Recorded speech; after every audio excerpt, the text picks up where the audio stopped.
Okay, today inshallah we will read about grammar passive voice। हमारा enchanted पोल finish हो गया है, इसीलिए आज हम इस पीरियड में अपना इंग्लिश ग्रामर स्टार्ट करेंगे। तो फर्स्ट ऑफ ऑल हम पैसिव वॉइस के बारे में जानेंगे।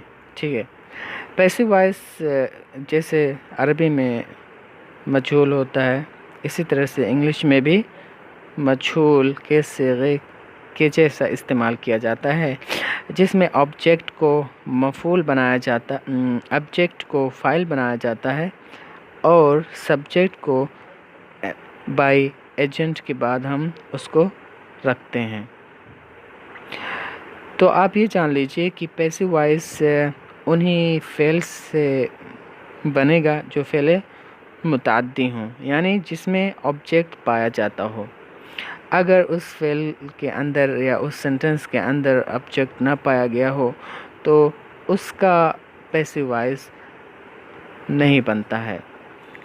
और पैसिव वॉइस आम तौर पर इंडेफिनिट, कंटीन्यूअस और परफेक्ट टेंस का ही बनता है और परफेक्ट कंटीन्यूअस टेंस का नहीं बनता है। तो आज हम इंशाअल्लाह इस घंटे में हम देखेंगे कि सबसे पहले हम प्रेजेंट टेंस से स्टार्ट करेंगे और प्रेजेंट टेंस का इंडेफिनिट टेंस से हम इसका स्टार्ट करेंगे। ओके, तो प्रेजेंट इंडेफिनिट टेंस में जो हम पैसिव वॉइस बनाएंगे वो इंशाअल्लाह इस वीडियो में आप लोग देखेंगे। तो जैसे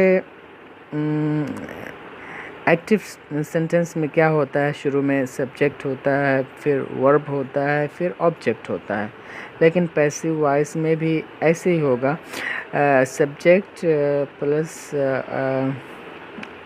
टू बी वर्ब, इसलिए कि पैसिव वॉइस में टू बी वर्ब का इस्तेमाल करना बहुत इम्पॉर्टेंट है। टू बी वर्ब जैसे is, am, are, was, were, been या बीइंग, इन सारी चीज़ों का इस्तेमाल करना लाजिम है, अवश्य है।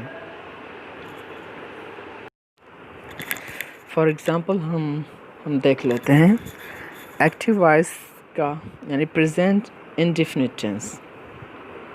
ही ईट्स एन एप्पल, वो एक सेब खाता है। ठीक है, तो वो एक सेब खाता है, ये प्रेजेंट इंडेफिनिट टेंस का अफर्मेटिव सेंटेंस है।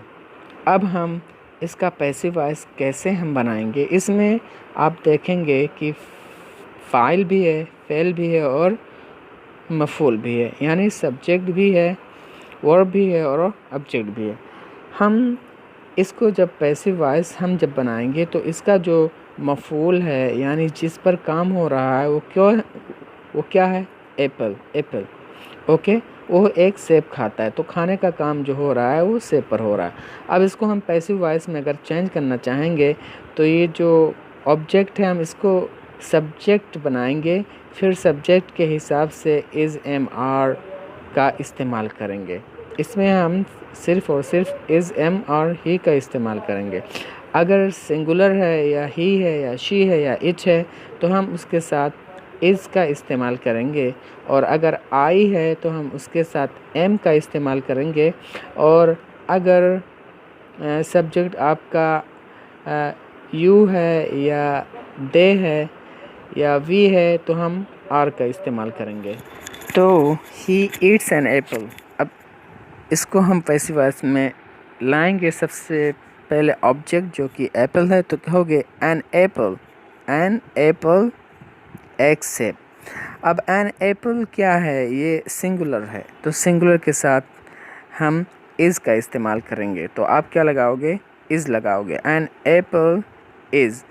अब जहाँ तक रही बात वर्ब, हम कौन सा वर्ब इस्तेमाल करेंगे, तो हम पैसिव वॉइस में हमेशा third form of the verb ही का इस्तेमाल करेंगे, यानी V3 का इस्तेमाल करेंगे। तो ईट का जो V3 फॉर्म है, जो थर्ड फॉर्म है, वो क्या है, ईटन। तो an apple is eaten by him. Okay, और जो सब्जेक्ट है उसमें एक्टिव वॉइस में ही हम उसको बाय एजेंट के बाद ऑब्जेक्टिव केस में रखेंगे, यानी ही को हम उसके ऑब्जेक्टिव केस में रखेंगे। ही है तो क्या हो जाएगा, हिम है, हिम हो जाएगा, अगर शी है तो हर हो जाएगा, लेकिन इट का इट ही रहेगा और सिंगुलर का सिंगुलर ही रहेगा, उसमें कोई चेंजिंग नहीं होगी। तो फिर क्या बना, an apple is eaten by him, एक सेब खाया जाता है उसके ज़रिया से।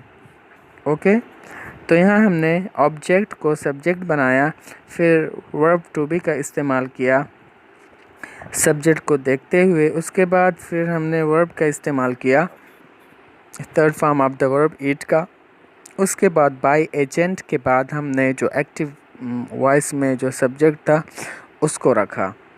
तो इस तरीके से हमारा प्रेजेंट इंडेफिनिट टेंस का अफर्मेटिव सेंटेंस रेडी हो गया। अब आइए हर एक का एग्जाम्पल हम देख लेते हैं। ही ईट्स एन एप्पल, ये है प्रेजेंट इंडेफिनिट का अफर्मेटिव सेंटेंस। हम इसको पैसिव वॉइस में ऐसे कन्वर्ट करेंगे, an apple is eaten by him. Okay, हमने शुरू में ऑब्जेक्ट रखा, उसके हिसाब से इज़ रखा, फिर third form of the verb, फिर बाय हिम। अब आइए हम प्रेजेंट इंडेफिनिट का नेगेटिव सेंटेंस देखते हैं। He does not eat an apple, वो एक सेब नहीं खाता है। तो इसको हम पैसिव वॉइस में चेंज करेंगे, an apple is not eaten by him, एक सेब उसके ज़रिया से नहीं खाया जाता है। तो ये हो गया नेगेटिव सेंटेंस। अब आइए हम देख लेते हैं interrogative sentence. Does he eat an apple, क्या वो एक सेब खाता है। अब हम इसको पैसिव वॉइस में चेंज करेंगे, is an apple eaten by him, क्या उसके ज़रिए से एक सेब खाया जाता है। तो ये हो गया इंट्रोगेटिव सेंटेंस। अब आइए हम देखते हैं इंट्रोगेटिव प्लस नेगेटिव सेंटेंस को पैसिव वॉइस में कैसे चेंज करेंगे। तो यहाँ पर कहा does he not eat an apple, क्या वो एक सेब नहीं खाता है। तो इसको आप पैसिव वॉइस में चेंज करोगे, is an apple not eaten by him, क्या एक सेब उसके ज़रिया से नहीं खाया जाता है। अंडरस्टैंड?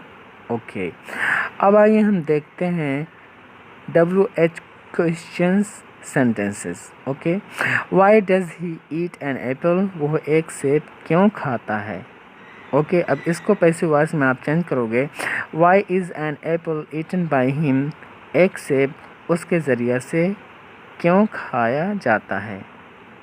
ओके, अब आइए WH question plus negative sentence का हम पैसिव वॉइस में कन्वर्ट करते हैं।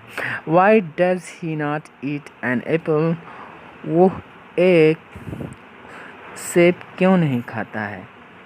ओके, तो इसको पैसिव वॉइस में आप चेंज करोगे, why is an apple not eaten by him, उसके ज़रिए से एक सेब क्यों नहीं खाया जाता है। तो इसी तरीके से आप चेंज करेंगे और इस पर आप प्रैक्टिस करोगे। ओके, इंशाल्लाह। थैंक्स।